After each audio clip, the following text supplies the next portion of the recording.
My child, if I could place my hand over your heart right now, I would calm every fear inside you with this truth. God is saying, I am turning this around.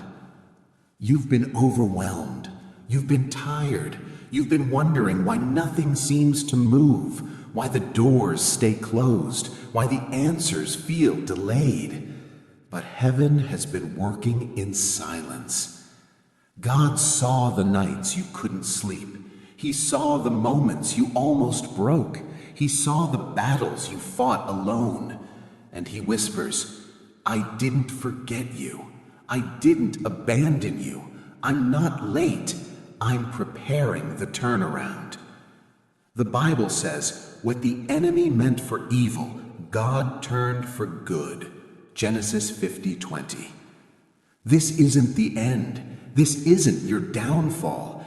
This is the moment before the breakthrough. Doors will open.